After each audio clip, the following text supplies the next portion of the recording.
Alright, in this video I'm going to show you how to replace the front wheel on an XPO Trainer, and also show you how to align the wheel and tighten the chain. If you're going to remove the wheel and replace it, you need to do all those things anyway, so this video will cover all of it. Start with, flip it up like that so you can get access to the front wheel. In my case, I'm just going to use a couple of adjustable wrenches, but if you want to use the proper wrenches, it's a 1/2-inch wrench, a 9/16 on the opposite side, and a 10 millimeter for the chain tensioners. Regardless of how you're doing it, you'll start with unscrewing the chain tensioner until the nut is almost flush with the end of the bolt. Do this for both sides. Okay, with both those loose, we're going to loosen the axle. This just requires a couple of turns. You do not need to remove this nut. You just need to get it loose enough. A couple of turns. That lets the wheel slide back. Once the wheel has gone backwards, then you can remove the chain. And when you remove it, just lay it over the side just like that. At that point, the front wheel, with a little pulling and persuasion, will come out. When you need to replace the front wheel, it's going to come about like this, and it is almost the exact opposite, except we'll need to tension the chain and align the front wheel. So we'll start by getting the spacer on the inside and the chain tensioner on the outside on both sides. Once we've done that,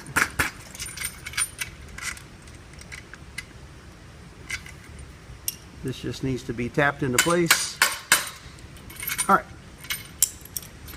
Once the wheel's in place, the first thing you need to do is get it to the rearmost part of the frame. The reason that you put the chain over to the side is now it's there ready for you to just bring it up and put it back on the front wheel. Pull the chain tensioners up. It may require a little prying until it's on there. Do this on both sides. Alright, once both the chain tensioners are on, then give each one an equal number of half turns. I recommend about 7.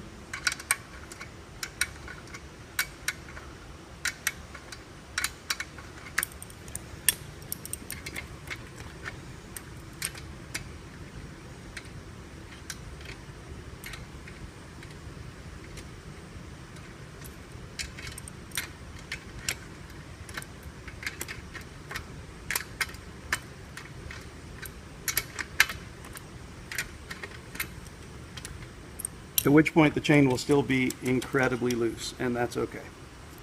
At this point, we're going to tighten the axle just enough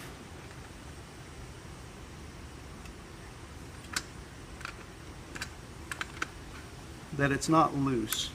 We just want a little bit of tension on it. We don't want it all the way tight. We just want to run it down so that everything, the axle can still turn, but there's not a lot of space in there, because for the next part we want this fairly precise. So at this point, the chain should be loose. The chain tensioners have not been turned that much. Chain's loose. So make sure the front wheel's all the way back, and now we're going to align it and then finish tightening the chain. So to align it, first thing we need to do is unplug the motor. That way the XPO will just roll. Find a straight line, line it up, give it a push. In this case, it's going to the left.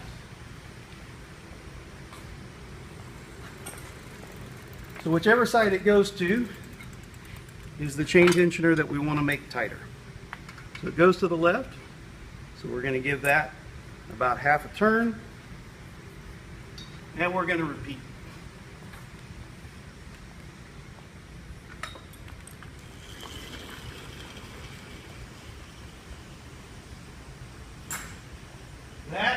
straight.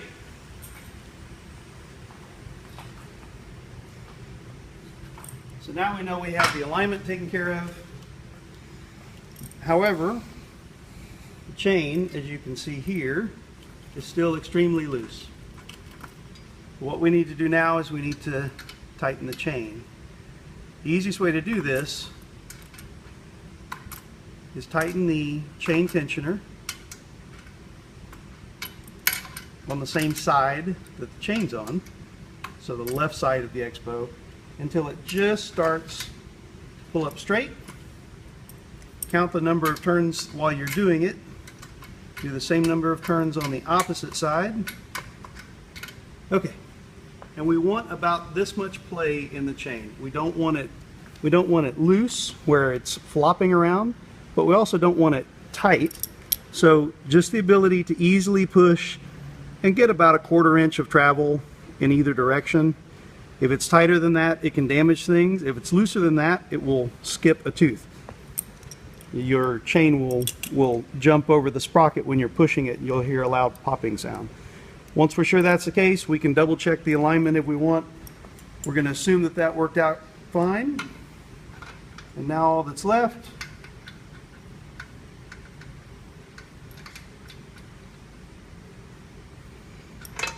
is we just want to finish tightening the axle, and it doesn't need to be super tight, just snug. That should do it. Works for me. Last thing you need to do is reconnect the motor so you have some resistance. You're set.